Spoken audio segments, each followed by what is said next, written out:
Hello everyone, welcome to the college classes. हम आपके लिए लाए हैं BA honours political science semester 2 के लिए यूनिट वाइज कॉन्सेप्ट। अब आपको हमारे चैनल पे सेमेस्टर सेकेंड के लिए ऑल सब्जेक्ट के most important questions plus unit wise explanation मिलेगी। प्लस आपको हर एक सेमेस्टर के मोस्ट इम्पोर्टेंट क्वेश्चन एग्जाम से पहले करवाए जाएंगे।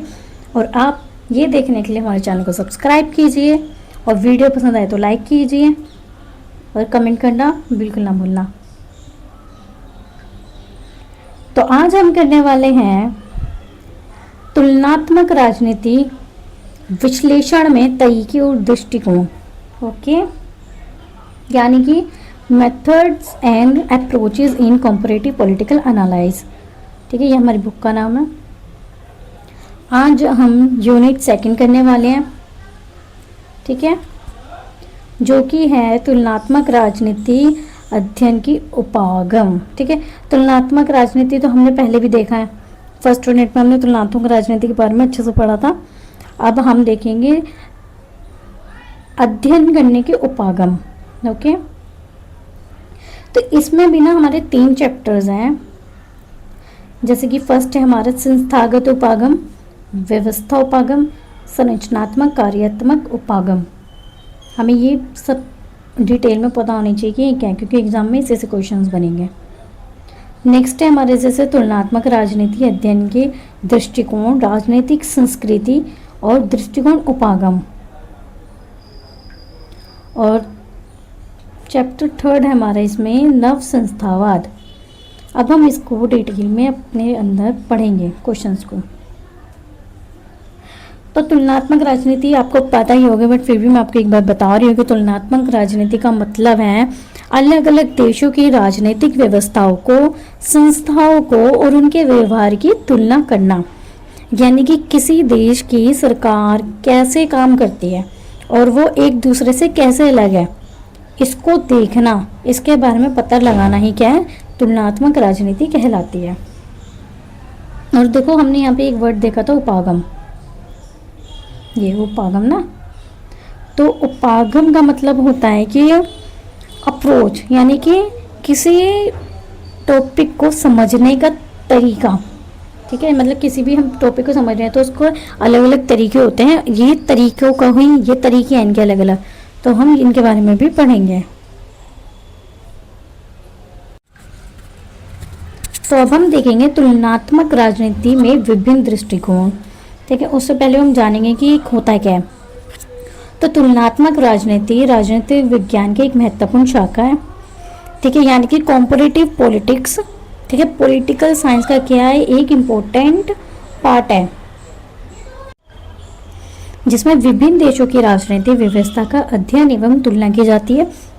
यानी कि हम ये जानते हैं कि अलग अलग देशों की राजनीति कैसे चलती है ना, उनकी व्यवस्था।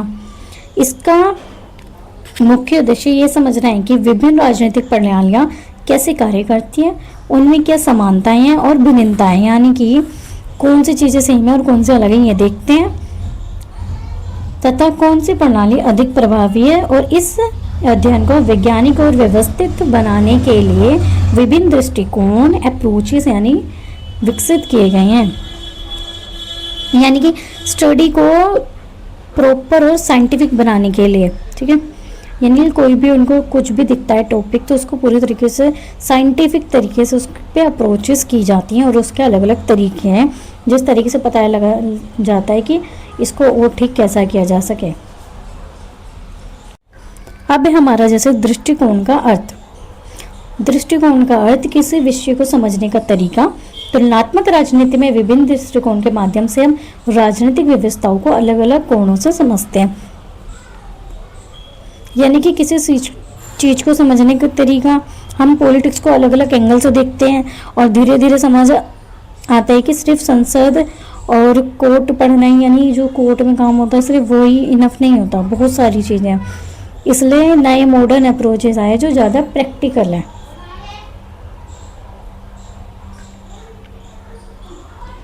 अब हमारा पारंपरिक दृष्टिकोण। अब नेक्स्ट है हमारा पारंपरिक दृष्टिकोण। तो देखो, प्रारंभिक समय में तुलनात्मक राजनीति का अध्ययन पारंपरिक दृष्टिकोण के आधार पर किया जाता था। इसमें मुख्य रूप से राजनीतिक संस्थाओं का अध्ययन किया जाता था, यानी कि शुरुआत में तुलनात्मक राजनीति पढ़ाई जाती थी। जब मतलब कुछ थिंकर्स थे, विद्वान थे, वो केवल ये देखते थे कि सरकार की संरचना कैसी है। संरचना मतलब जैसे कि देश में कौन कौन सी संस्थाएं हैं और वो कैसे बनी हैं, उनके नियम क्या है, बस ये इतना ही देखा जाता था। इसको ही कहते हैं हम पारंपरिक दृष्टिकोण। ठीक है।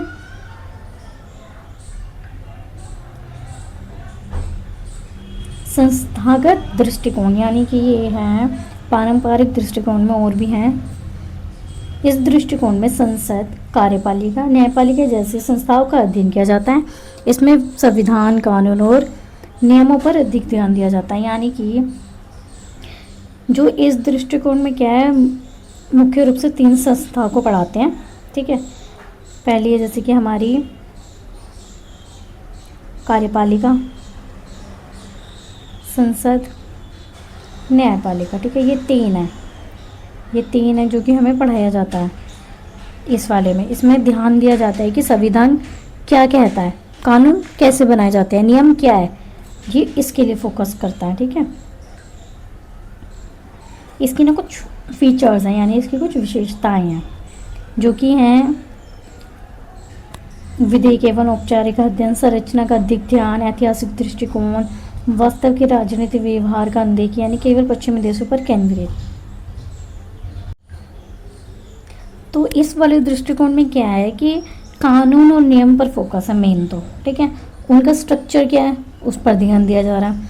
और इतिहास के आधार पर है, मतलब जो भी है वो हिस्ट्री का है, ना प्रेजेंट को कुछ भी नहीं होता। यानी कि जो कि पेपर वर्क जो होता है ना, मेनली उस पर फोकस है। जो पेपर पे काम है वही दिखाया जाता है कि हाँ सरकार कैसे दिखती है, बस। ठीक है। स्पेशली यहाँ पे देखो एक लाइन भी लिखवाई हुई है कि इस दृष्टिकोण से हमें ये समझ आता है कि सरकार कैसे बनी, लेकिन ये नहीं बताता है कि वास्तव में वो कैसे काम करते हैं। ठीक है। यानी प्रेजेंट नहीं बताते हैं, बस सरकार कैसे बनी इतना ही बताते हैं। नेक्स्ट है हमारा आधुनिक दृष्टिकोण। ठीक है। इसको हम मॉडर्न अप्रोच भी कहते हैं। ठीक है। तो समय के साथ ये महसूस हुआ कि केवल संस्थाओं का अध्ययन पर्याप्त नहीं है, इसलिए आधुनिक दृष्टिकोण विकसित हुआ। ठीक है, जो अधिक वैज्ञानिक और व्यवहारिक है। यानी कि कुछ समय बाद क्या हुआ, जो विद्वान थे, जो बड़े बड़े लोग थे, उन्होंने सोचा कि केवल संस्थाओं यानी पार्लियामेंट को पढ़ाना काफ़ी नहीं है, बल्कि इसी से क्यों नहीं है, क्योंकि इससे ये नहीं पता चलता कि सरकार में असल कैसे काम कर रही है, उनका वर्क ही को समझ नहीं आता। इसलिए नए और बेहतर तरीके आए जिन्हें हम आधुनिक दृष्टिकोण यानी मॉडर्न अप्रोच भी कहते हैं। और ये क्या थे, ये ज़्यादा क्या थे, साइंटिफिक थे और ये यानी बिहेवियर को भी समझते थे, व्यवहार को यानी कि। ठीक है, अब हमारा व्यवस्था उपागम, यानी कि इस दृष्टिकोण में राजनीति को एक तंत्र सिस्टम के रूप में देखा जाता है जिसमें विभिन्न विद्वान तत्व मिलाकर कार्य करते हैं। यानी कि इस दृष्टिकोण में क्या होता है, राजनीति को एक मशीन यानी सिस्टम की तरह समझा जाता है, यानी जिसमें अलग अलग भाग मिलकर काम करते हैं। और ये देखो बोला किसने, ही बहुत इम्पोर्टेंट है, ये डेविड स्टोन है। ठीक है, ये प्रमुख विचारक है, इन्होंने ये लिखा है।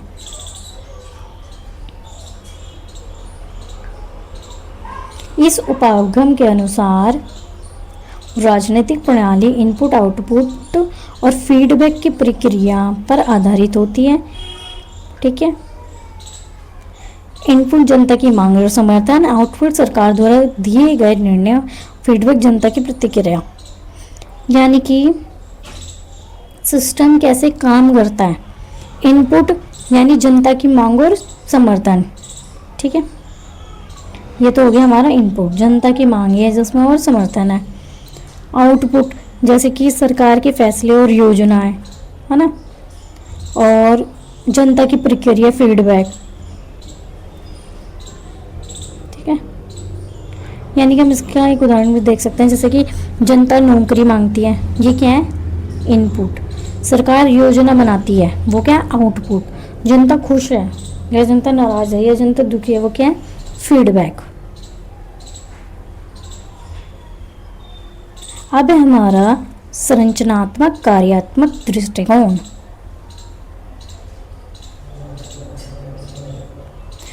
यह दृष्टिकोण राजनीतिक संरचनाओं और उनके कार्यों के अध्ययन करता है, यानी कि इसमें हम देखते हैं कि कौन सी संस्था क्या काम करती है, और एक संस्था कई काम भी कर सकते हैं। यानी कि कोई संस्था होती थी जो पहले सिर्फ एक ही काम करती थी, पर अब क्या है, डिफरेंट इंस्टीट्यूशन मतलब बहुत सारे वर्क एक साथ करते हैं।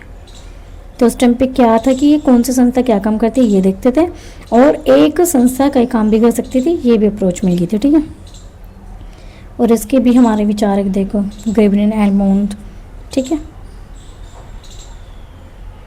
इसमें यह माना जाता था कि हर संरचना का एक कार्य होता है और एक ही संरचना कई कार्य कर सकती है। ठीक है, अब देखो इसके हैं मुख्य कार्य, जो कि है इनपुट फंक्शंस, यानी जनता से जुड़े हुए काम, है ना, हमने ऊपर देखा है इनपुट आउटपुट। अभी पॉलिटिकल सोशलाइजेशन, यानी कि राजनीतिक शिक्षा। इंटरेस्ट आर्टिकुलेशन, यानी मांग व्यक्त करना। आउटपुट फंक्शन, यानी सरकार के काम। और रूल मेकिंग, यानी कानून बनाना। और रूल एप्लीकेशन, यानी रूल को लागू करना। ठीक है,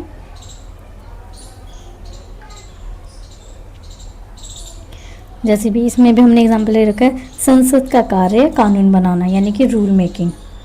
ठीक है, इसी तरीके से हम और भी एग्जाम्पल ले सकते हैं। अब है हमारा जैसे पारंपरिक और आधुनिक दृष्टिकोण में अंतर।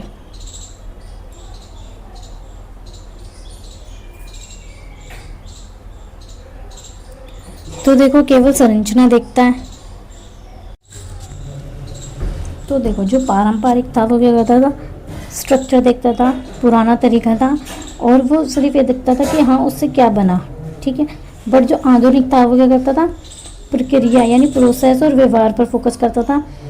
नया और वैज्ञानिक तरीका देखता था, यानी साइंटिफिक, और कैसे काम करता है ये देखता था। ठीक है,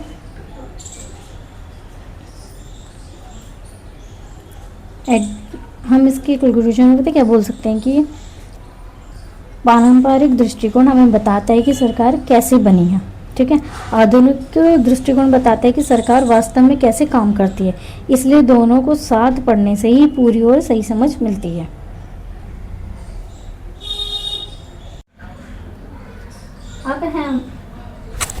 अब है हमारा अराजनैतिक वातावरण में तंत्र उपागम किस प्रकार कार्य करता है, अब हम ये देखेंगे।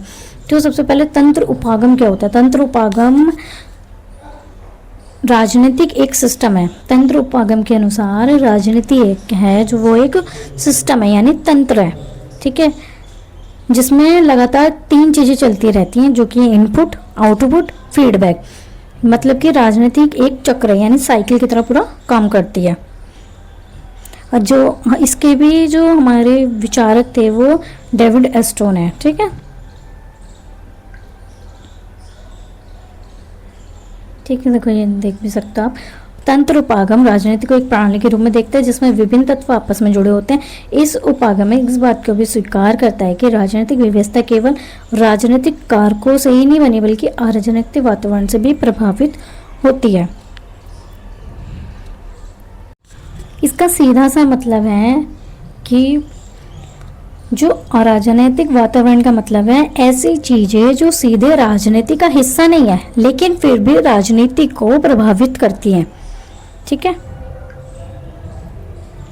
जैसे कि सामाजिक परिस्थिति, जैसे सोसाइटी, आर्थिक स्थिति जैसे इकोनॉमी, और सांस्कृतिक मूल्य, जो संस्कृति यानी जो कल्चर होता है वो भी बहुत डिपेंड करता है ना, हमारे क्या चल रहा है हमारे आसपास उस पर। अब तंत्र उपागम का अर्थ। तंत्र उपागम के अनुसार राजनीति कैसे प्रणाली है जिसमें इनपुट आउटपुट फीडबैक प्रक्रिया नियंत्रण चलती रहती है। मैंने आपको पहले बताया, इसके प्रमुख विचारक भी मैंने आपको बता दिए। ठीक है, अब हम देखेंगे अराजनैतिक वातावरण का अर्थ। अराजनैतिक वातावरण से तात्पर्य उन तत्वों से है जो सीधे राजनीति से जुड़े नहीं होते लेकिन राजनीति को प्रभावित करते हैं। ठीक है, यही होता है सामाजिक परिस्थिति, सांस्कृतिक मूल्य। ठीक है,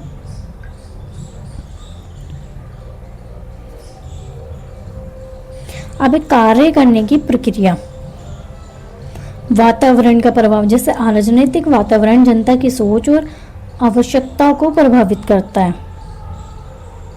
यानी कि समाज और अर्थव्यवस्था लोगों की सोच और जरूरतों को प्रभावित करती है। जैसे किसी देश में क्या है, आर्थिक संकट है, ठीक है, तो जो लोग हैं वो रोजगार और आर्थिक सहायता की मांग करेंगे। उसी तरीके से इनपुट का निर्माण, जैसे इन परिस्थितियों के आधार पर जनता अपनी मांगे सरकार के सामने प्रस्तुत करती है। यानी कि जनता अपनी मांग सरकार के सामने रखती है, जैसे नौकरी, शिक्षा, सुरक्षा, है ना, ये सब सरकार हमें देती है। अब है आउटपुट। आउटपुट जैसे सरकार इन मांगों को ध्यान में रखते हुए नीतियों का और निर्णय बनाती है। यानी कि सरकार उन मांगों के अनुसार नीति और निर्णय का बनाती है। जैसे नई योजनाएं जो बनती है वो इसके बाद बनती है, नए कानून जो बनते हैं वो भी इसके बाद बनते हैं, ठीक है। फोर्थ है हमारा जैसे फीडबैक। सरकार के निर्णय के बाद जनता अपनी प्रतिक्रिया देती है, जिसमें प्रणाली में सुधार होता है। यानी कि जनता सरकार के फैसलों पर प्रतिक्रिया देती है। यानी कि अगर हमें किसी पॉलिसी से, किसी चीज़ से हमें अच्छा लग रहा है, कहीं स्कूल अच्छा बना और वो स्कूल बहुत अच्छा, जो कि गवर्नमेंट है, बट फिर भी वो बहुत अच्छा है, तो हम उससे खुश होंगे, ठीक है। अगर खुश है तो समर्थन देती है, यानी सरकार को बार बार वोट मिलते हैं। अगर वो नहीं होती तो नाराज़ होते हैं, विरोध करते हैं, यानी प्रोटेस्ट भी होते हैं बहुत सरकारों के खिलाफ, ठीक है, वैसे। अब हमारा महत्व, हम इसका महत्व भी देखेंगे। ये उपागम राजनीतिक को व्यापक रूप से समझने में मदद करता है, ठीक है। ये बताता है कि राजनीतिक समाज और अर्थव्यवस्था से जुड़ी होती है, यानी कि राजनीति को पूरी तरह समझने में मदद करता है पहले तो ये, ठीक है।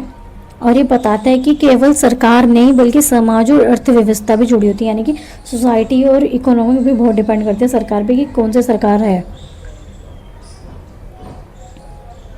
और इसके एंड में हम बोल सकते हैं कि तंत्र उपागम ये बताता है कि राजनीति एक लगातार चलने वाली प्रक्रिया है, ठीक है, और राजनीतिक वातावरण इस प्रक्रिया को गहराई से प्रभावित करता है, ठीक। इसलिए किसी भी राजनीतिक प्रणाली को समझने के लिए उसके वातावरण को समझना भी क्या होता है, ज़रूरी होता है, ठीक है।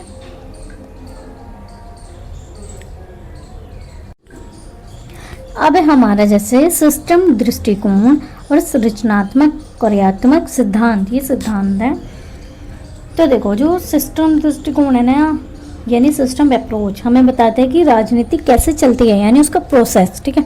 और जो संरचनात्मक कार्यात्मक सिद्धांत है, यानी स्ट्रक्चरल फंक्शनल थ्योरी, ये बताता है कि क्या काम कर रहा है, यानी कौन काम कर रहा है, और दोनों मिलकर हमें राजनीति की पूरी समझ देते हैं, ठीक है। ये दोनों एक दूसरे के परस्पर है, यानी कि, ठीक है। एक हमें बताता है सिस्टम प्रोसेस, ठीक है, दूसरा हमें बताता है कि कौन काम कर रहा है, ठीक है। सिस्टम दृष्टिकोण राजनीति को एक तंत्र के रूप में देखता है, जबकि संरचनात्मक क्रियात्मक सिद्धांत इस तंत्र को और अधिक स्पष्ट और व्यवहारिक रूप से प्रस्तुत करता है, ठीक। अब हमारा सिस्टम दृष्टिकोण के बारे में हम अच्छे से देखेंगे। तो इस दृष्टिकोण में राजनीति को इनपुट आउटपुट फीडबैक की प्रक्रिया के रूप में समझा जाता है, ठीक है। इसमें राजनीति को यानी कि एक तंत्र सिस्टम माना जाता है, जिसका सिस्टम है इनपुट आउटपुट फीडबैक, ठीक है, जो 3 चीज़ों पर चलता है: जनता की मांग, सरकार का निर्णय, जनता की प्रतिक्रिया, ठीक है। इनपुट देखो, इनपुट जो होता है वो होता है जनता की मांग, आउटपुट जो होता है सरकार का निर्णय, और फीडबैक जो जनता का प्रतिक्रिया होती है, ठीक है। और इसके हमारे प्रमुख विचारक आपको पता ही है, ठीक है। अब हमारा संरचनात्मक कार्यात्मक सिद्धांत, ये सिद्धांत बताता है कि राजनीतिक प्रणाली की विभिन्न संरचनाएं कौन कौन से कार्य करती है, ठीक है, जिसके हमें ये भी पता है विचारक। तो देखो कौन सी संस्था क्या काम कर रही है, ये बताता है। संरचनात्मक कार्यात्मक सिद्धांत बताता है कि कौन सी संस्था क्या काम कर रही है। हर संस्था का एक काम फंक्शन होता है जो कि ये बताता है। अब इसकी मुख्य विशेषताएं देखेंगे हम। प्रत्येक संरचनाओं का कार्य होता है। सभी राजनीतिक व्यवस्थाओं में समान कार्य पाए जाते हैं। एक संरचना यानी कि हर संरचना का कार्य होता है, ठीक है। सभी देशों में लगभग समान कार्य होते हैं और एक संस्था कई काम कर सकती है, ये बताया जाता है, ये इसका मुख्य है। अब एनोड्स के कार्य, इनपुट फंक्शंस, ये हमने ऊपर भी देखा, जैसे कि जनता से जुड़े काम, ठीक है, जैसे राजनीतिक शिक्षा, किसी भी चीज़ की मांग करना, है ना, पॉलिटिकल सोशलाइजेशन राजनीतिक शिक्षा कहलाती है, ये मांग करना। आउटपुट फंक्शन यानी सरकार के काम, रूल मेकिंग यानी कानून बनाना, और रूल एप्लीकेशन यानी कानून लागू करना। अब हम देखेंगे सिस्टम और संरचनात्मक का संबंध। संरचनात्मक और कार्यात्मक सिद्धांत सिस्टम दृष्टिकोण को विकसित रूप है, ठीक, विकसित रूप है, यानी सिस्टम दृष्टिकोण बताता है कि प्रक्रिया कैसे चलती है, और जो संरचनात्मक कार्यात्मक सिद्धांत है वो बताता है कि कौन सी संस्था क्या काम कर रही है, ठीक है। दोनों में डिफरेंस है, बट दोनों ही इम्पोर्टेंट है ये, ठीक है। ये वाली लाइन बहुत इम्पोर्टेंट है आप लोगों के लिए। इसके भी एंड में हम बोल सकते हैं कि संरचनात्मक कार्यात्मक सिद्धांत सिस्टम दृष्टिकोण को और स्पष्ट बनाता है। सिस्टम बताता है कि कैसे चलता है, और संरचनात्मक बताता है कौन चलाता है। दोनों मिलकर राजनीतिक गहरी पूरी तरह सही समझ देते हैं। अब हम देखेंगे एलमोंड और पोवेल की संरचनात्मक कार्यात्मक उपागम की सीमाओं की व्याख्या, ठीक है। तो तुलनात्मक राजनीति के अध्ययन में आधुनिक दृष्टिकोणों का महत्वपूर्ण स्थान है। इन्हीं में से एक प्रमुख दृष्टिकोण है संरचनात्मक कार्यात्मक उपागम, जिसे विशेष रूप से गैब्रियल एलमोंड्स और जे मेनुअल पावेल ने विकसित किया। इस उपागम का उद्देश्य विभिन्न राजनीतिक व्यवस्थाओं को उनके ढांचे यानी स्ट्रक्चर और उनके कार्य के आधार पर समझना है।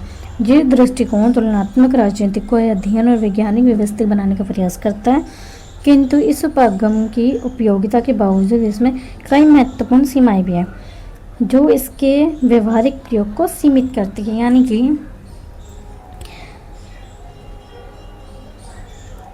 पहले तो देखो, जो हमारे गैब्रियल एलमोंड्स हैं और जो बेनिन पोवेल है, इन्होंने क्या करा, संरचनात्मक कार्यात्मक का उपागम दिया, ठीक है। इन्होंने ये उपागम दिया जिसमें बताया यह है कि हर राजनीतिक व्यवस्था में कुछ समान कार्य होते हैं, यानी कि कुछ समान फंक्शंस होते हैं, जो कि कुछ सेम चीज़ें होते हैं। जैसे पार्लियामेंट हर जगह हो, ऐसे कुछ सेम फंक्शन होते हैं। ये तुलनात्मक राजनीति को समझने में बहुत मदद करते हैं, लेकिन इसके कुछ क्या है, लिमिटेशन भी है, जो कि हम आगे पढ़ेंगे। अब जैसे कि संरचनात्मक कार्यात्मक उपागम का संक्षिप्त वर्णन देखेंगे अब हम। और देखो, उपागम की जो होती है ना, वो मुख्य विशेषता भी होती है कि संरचना और कार्य दोनों का अध्ययन करता है, सभी देशों को समान कार्य मानना और विकसित और विकासित देशों पर लागू करना।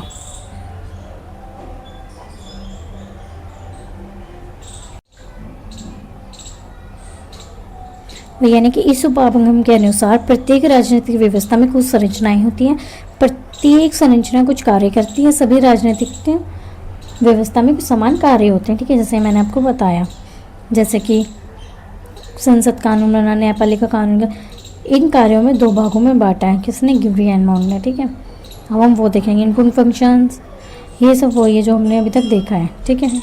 पॉलिटिकल सोशलाइजेशन, इंटरेस्ट,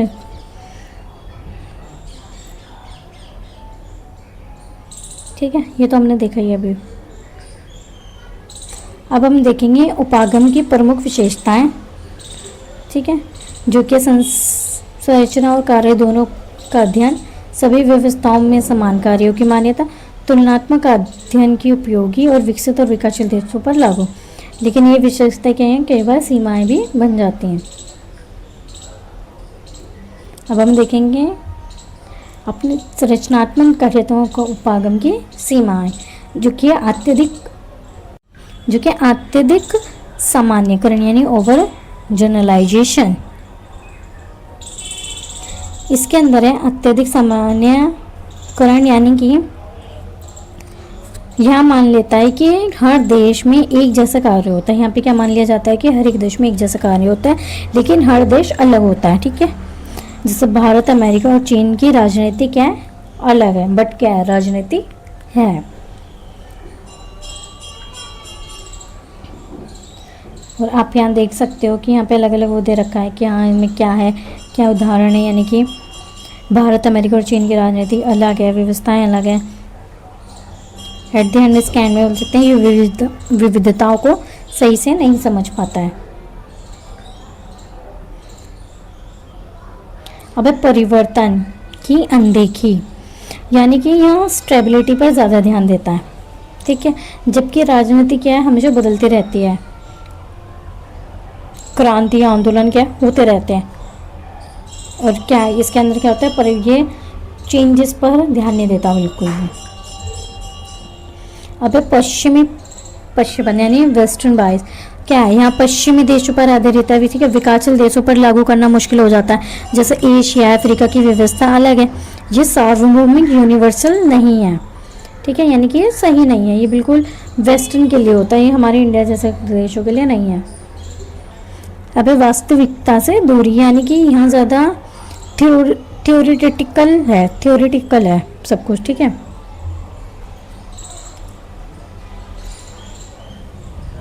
देखो समस्या भी आपको दिख रही, वास्तविक जीवन की जटिलता को पूरी तरह से नहीं समझ पाता, असली राजनीति को पूरी तरह नहीं समझ पाता है ये। ठीक है, और भ्रष्टाचार और शक्ति संघर्ष होता रहता है यहाँ पे, और एंड में क्या होती है, ग्राउंड रियलिटी को पकड़ा नहीं पाता। अब हमारे जैसे संघर्ष की उपेक्षा, यानी कि संतुलन। ठीक है, ये क्या होता है, बैलेंस पर ध्यान देता है ज़्यादा। ठीक है, और इसकी समस्या क्या है, लेकिन राजनीतिक संघर्ष, विरोध, टकराव का महत्वपूर्ण होता है, यानी कि लेकिन राजनीति में संघर्ष भी होता है। ठीक है, संघर्ष तो बहुत होते हैं, उदाहरण जैसे कि चीनी चुनाव, विरोध प्रदर्शन, है ना। अब निष्कर्ष में जैसे कि संघर्ष को नज़रअंदाज कर दिया जाता है यहाँ पे, और जबकि ये संघर्ष भी इम्पोर्टेंट होते हैं। कार्यों की अस्पष्टता, यानी कि कार्य पूरा ना पता होना चाहिए, कौन क्या काम कर रहा है स्पष्ट नहीं है। जैसे कि ठीक है, जैसे मीडिया भी राजनीतिक शिक्षा देता है ना, और संरचना और कार्य का संबंध साफ नहीं होता इसमें। वैल्यूज़ की अपेक्षा, ठीक है, यहाँ वैल्यू नेचुरल बनाने की कोशिश करता है। ठीक है, न्यूट्रल बनाने की कोशिश करता है, जैसे राजनीति में नैतिकता, न्याय, मूल्यों पर महत्वपूर्ण। ठीक है,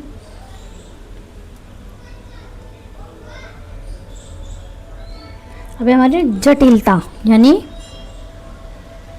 कॉम्प्लेक्सिटी, ये समझने में कठिन है। साधारण छात्रों के लिए क्या हो सकता है, ये मुश्किल भी हो सकता है।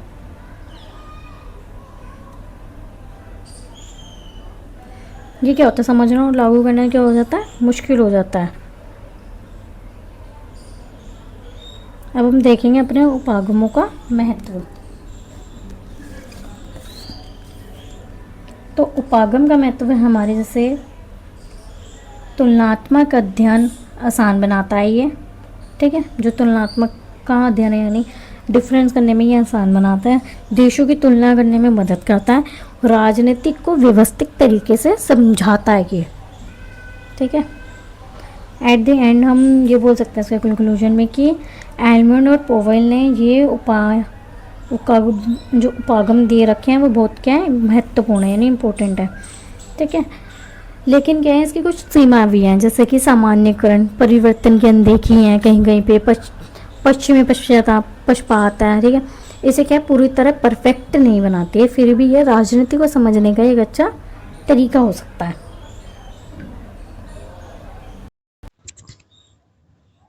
अब है हमारा संस्थागतवाद और नव संस्थागतवाद के बीच का संबंध देखेंगे। अब हम दोनों के बारे में जानेंगे, ये दोनों क्या हैं, उसके बाद इनके बीच का रिलेशन देखेंगे। ठीक है, तो राजनीतिक विज्ञान के अध्ययन में विभिन्न दृष्टिकोण का विकास समय समय पर हुआ। ठीक है, जैसे हमें पता है प्रारंभिक दौर में संस्थागतवाद और इंस्टीट्यूशनलिज्म ये इसको इंग्लिश में बोलते हैं, और प्रमुख दृष्टिकोण था जिसमें राजनीतिक संस्थाओं जैसे संसद, कार्यपालिका, न्यायपालिका का अध्ययन किया जाता है। किंतु समय के साथ ये महसूस किया गया कि केवल औपचारिक संस्थाओं का अध्ययन राजनीति की वास्तविकता को पूरी तरह नहीं समझा जा सकता। ठीक है, इसी कारण नए दृष्टिकोण, यानी कि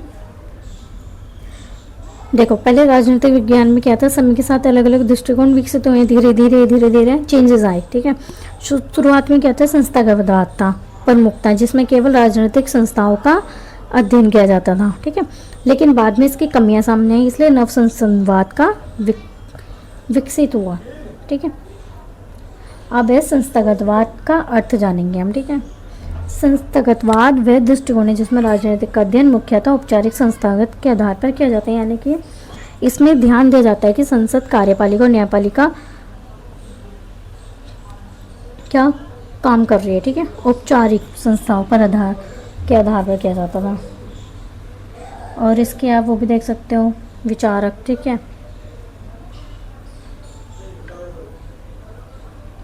अब इस संस्थागतवाद की विशेषताएं, तो इसकी विशेषताएं थी जैसे स्ट्रक्चर पर ध्यान दिया जाता था, लीगल अध्ययन पर, ठीक है, जो लीगल होता था सिर्फ उसी पर अध्ययन किया जाता था।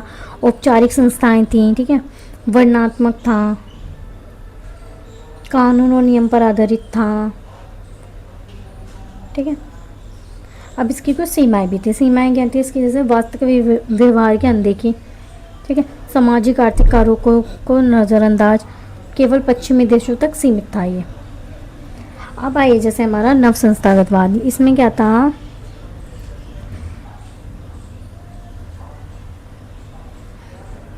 ये संस्थागतवाद का विकसित रूप है। ठीक है, इसमें केवल संस्थाएं नहीं बल्कि उनका व्यवहार, प्रक्रिया, सामाजिक वातावरण भी शामिल होता था इसके अंदर। मतलब वो सब कुछ ही ऐड है। इसकी विशेषताएं देखेंगे हम, स्ट्रक्चर प्लस बिहेवियर पर इसका फोकस था। ठीक है, और औपचारिक और अनौपचारिक संस्थाएं थी इसके अंदर दोनों। वैज्ञानिक यानी एनालिटिक दृष्टिकोण भी था इसमें। समाज अर्थशास्त्र पर प्रभाव था।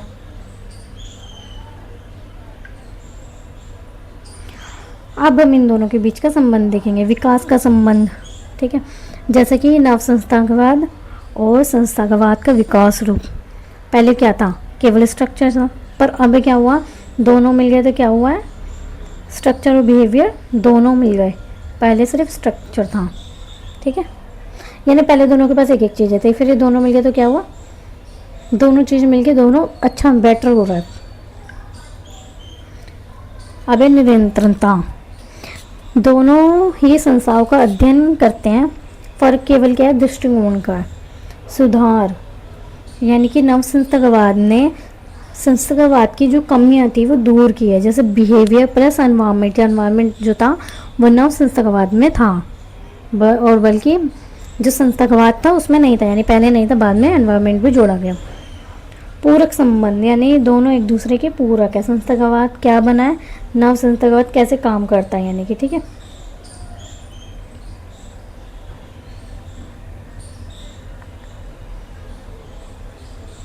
ये इसका तुलनात्मक अध्ययन दिखाया गया। ठीक है, मतलब इनकी विशेषताएं, विश्लेषण, मतलब जो भी इनके बीच का डिफरेंस है वो।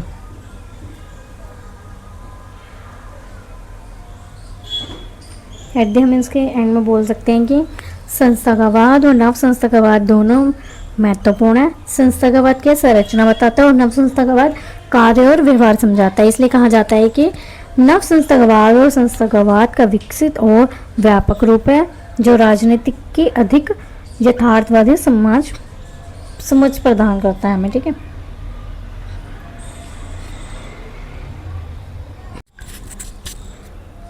ये भी हमारा नव संस्थावाद है। ठीक है, तो देखो राजनीतिक विज्ञान के अध्ययन में समय के साथ विभिन्न दृष्टिकोण का विकास हो। प्रारंभिक दौर में संस्थागत इंस्ट्रूमेंट प्रमुख था, केवल औपचारिक और संस्थाओं का अध्ययन किया जाता था, सिर्फ संस्थाओं का अध्ययन किया जाता था। ठीक है, बाकी चीज़ें नहीं देखी जाती थी, यानी कि बिहेवियर, एनवायरनमेंट नहीं देखा जाता था। फिर क्या हुआ, धीरे धीरे महसूस किया गया कि केवल संरचना, स्ट्रक्चर का अध्ययन राजनीतिक वास्तविकता को नहीं समझा सकता।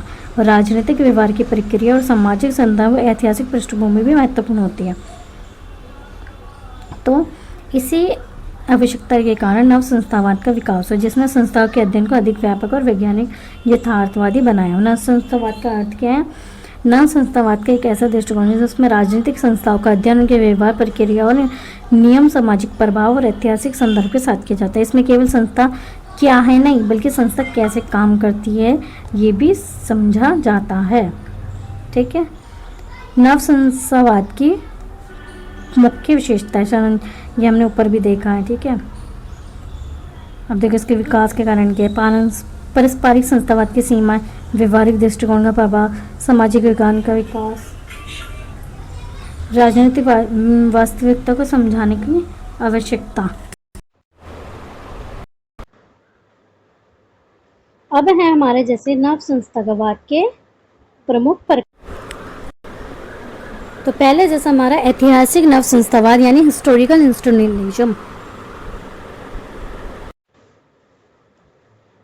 अब है हमारा नव संस्थावाद के प्रमुख प्रकार। पहला ऐतिहासिक नव संस्थावाद, ठीक है, जिसका अर्थ है इस प्रकार में संस्थाओं को उनके ऐतिहासिक विकास के आधार पर समझा जाता है, यानी कि जो संस्थाओं का ऐतिहासिक विकास होता है उसके ऊपर उनको जाना जाता है। ठीक है, जिसके प्रमुख विचारक है थॉमस कॉपरकन। ठीक है, और संस्थाएं, इसका मुख्य विचार क्या है? संस्थाएं समय के साथ क्या होती हैं? विकसित होती हैं।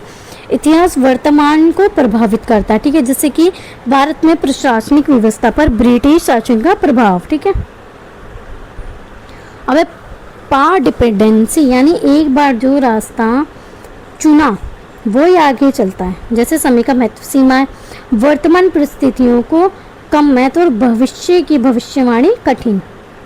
ठीक है, यानी भविष्य को समझना मुश्किल।